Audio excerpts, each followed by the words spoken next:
Êtes-vous de ceux qui ont un problème en général avec les jeux de déduction sociale? Eh bien, on adresse la question dans cette vidéo. L'école du jeu, en partenariat avec la boutique L'Imaginaire. Au-delà de vos attentes.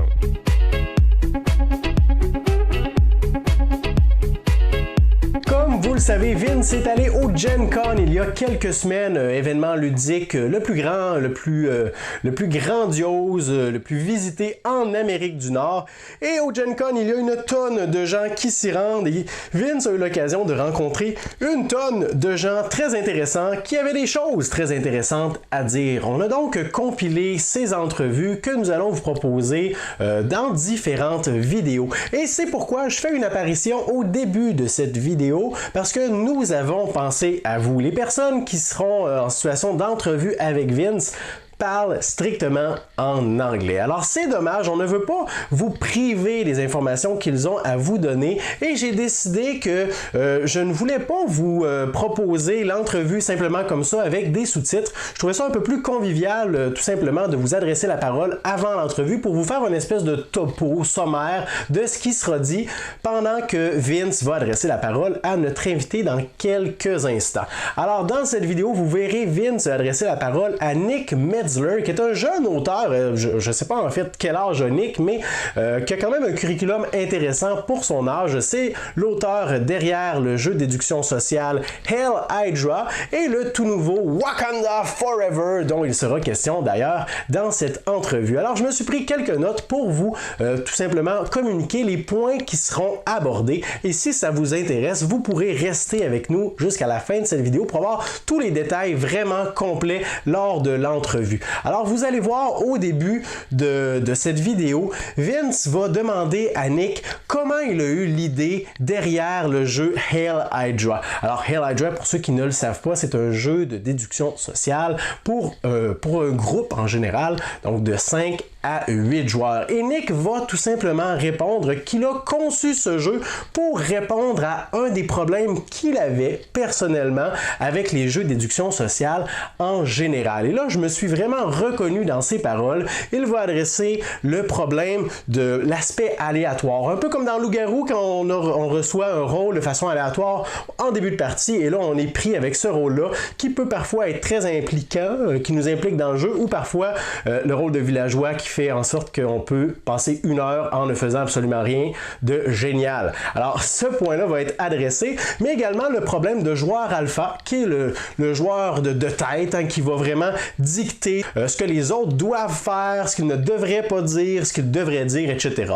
Alors, très intéressant de l'entendre en parler. Par la suite, Vince va lui poser la question, en fait, va lui demander de nous parler un peu plus de son nouveau titre qui est Wakanda Forever. Alors, premièrement, vous allez entendre Nick décrire ce jeu. Premièrement, la thématique. Alors, un jeu qui n'est pas sans rappeler le film ou l'univers de Black Panther. Alors, pour ceux qui aiment cet univers, on retrouve cette thématique dans Wakanda Forever.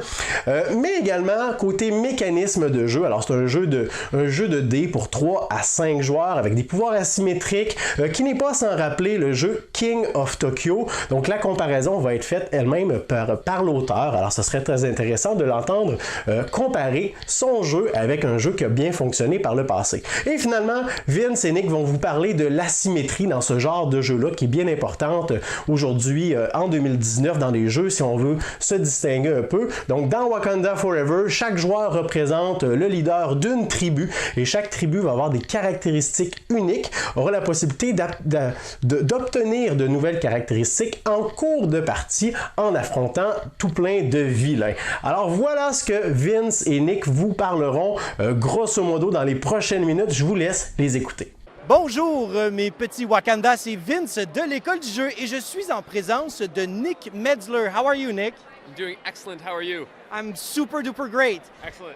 Juste pour vous mettre dans le contexte, Nick Metzler est l'auteur derrière Hail Hydra et il vient tout juste de faire un nouveau jeu qui se nomme Wakanda Forever. Et comme vous l'avez vu dans mon top 10 2019 de jeux que j'attends à Gen Con, Base en était un. Hein? C'était je pense que c'était mon numéro 6. Mais présentement, j'ai l'opportunité d'être avec Nick. Et donc, on va poser des petites questions. Si vous avez des questions par rapport à la traduction, n'hésitez pas à le faire dans les sous-titres parce que le tout va se faire en anglais. So, Nick, tell me, first of all, it's Hell Hydra is such a great game. So, how did you come up with the whole idea, the whole concept of it? So when I was designing Hail Hydra, I really wanted to fix a lot of the issues that I saw in social deduction games. Namely, one of the biggest things that I saw when I was playing Secret Hitler is there was always one or two people that never got to do anything the entire game because maybe they just didn't get picked in the first bit, so they couldn't be vetted for trust, and so there was no incentive for them to be included in later rounds. Another issue that I found is there's a lot of people that are alpha gamers out there that like to tell everybody everything about what's going on in a social deduction game. And I wanted to fix that issue. And with Hail Hydra, there's so much ambiguity going on in the game. You can never really be sure if what one person is saying is actually the truth because you're not allowed to talk about the cards specifically. And what that did is it caused everybody to be a lot more about conjecture. And it feels like a little bit more like Werewolf, where you really have no idea if that person is the werewolf or not, but it's fun to throw them under the bus and try. Yeah, exactly. And I also didn't like how you got stuck with like a liberal, or you got stuck with the good guys, or got stuck with a villager. I wanted everybody to feel special every single time, so I allowed people to pick what their hero was going to be before the game began, so they had a choice. Granted, if you're Shield or Hydra, that's up to luck of the draw, but both of them still are very difficult to play and difficult to win as, so it feels very exciting no matter which one you get, and I really thought being able to pick your hero was an important aspect of that I brought to it. Yeah, true. And also, we feel the theme just because, not only because of the roles, but also because of the gameplay in itself. And I feel that you have this this magic touch of implementing the theme so well into the mechanics. And what games did you base yourself on for Hell Hydra? Was it something that you just thought of it, or there were a few thinking behind the concept with games that you really enjoyed? Yeah, so Hail Hydra came about purely because social deductions were my favorite category of games to make ever. I love social deductions. I love the aspect of the paranoia, trying to lying and trying to figure out the puzzle. I took a lot of inspiration from Battlestar Galactica, which I thought was way too long of a game, but the concept was fantastic. So I tried to make it a lot simpler. I love Avalon as well, so I tried to make it that simplicity. It didn't really come across. And I loved Secret Hitler because you could throw people under the bus and you could yell at people and be like, you are the person that we're fighting against. And so I thought that was actually quite fun if you could keep sandbagging one person, keep knocking them out over time. I also took some variable player powers. I know that's from like most games. Plus, you get a lot of replayability with this one because you're playing different villains every single time. So I tried to bring other aspects of gaming into the social deduction sphere because you don't often get that with the social deduction. Oftentimes you're just playing, all right, here's mission number 2 again. Or like, we're going to try and flip over a liberal policy. It's like very constant, the same thing over and over and over again. I wanted to add a little bit of variation. And so now you're here with your new game called Wakanda Forever. Forever! There you go. So Wakanda Forever. Now, can you give us a small gist of the game? So how does it play? Sure. What's the goal? So Wakanda Forever is a dice rolling game, but before you freak out and think that it's all luck, it's really not. You can manage all of that luck with a lot of strategy because you're going to be using Vibranium to buy your dice, basically. And it's related to this chart here. Basically, the more Vibranium you spend, the more dice you get, which means the more hits you're going to do on the villain, which gets you the points in the game. Now, the thing is, one person is going to be the Black Panther, who earns more points than everybody else and gets to go first. And if the villain is defeated under their watch, they get their bonus powers, making them permanently more powerful as the game goes on. The thing is, in order to become the Black Panther, you got to fight for the throne in a ceremonial one-on-one battle at the waterfall. Oh, okay, just like in the movie. Just like in the movie. But the question of the game is, should you use your Vibranium to get points, or should you use it to save up and try and fight for the throne so you could get bonus powers and more points? And so that's kind of the flow of the game. That's the decision process. Where do I want to use my Vibranium and when?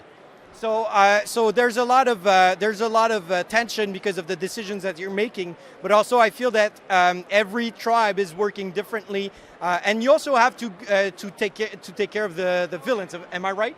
Yeah. So there's going to be different villains in at any given time, and each tribe has a variable player power that you want to angle towards. Basically, that'll direct your strategy initially.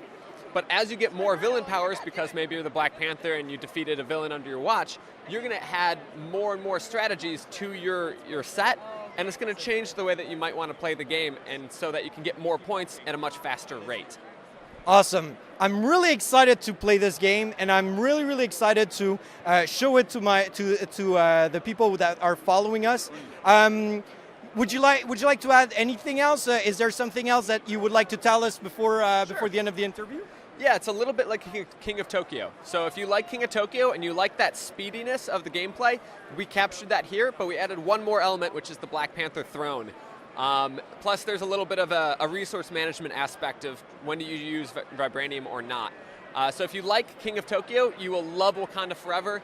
It's very easy to play. It takes about 30-45 minutes, and it's good for ages, I think, 12 and up, something like that. Yeah, okay. I think we put 10 and up on the box. Okay, fair enough. And well, thank you very much, Nick Messer. Absolutely. I was really, really excited to meet you. And thank you very much for watching us. Merci beaucoup de nous avoir... Forever. Wakanda Forever.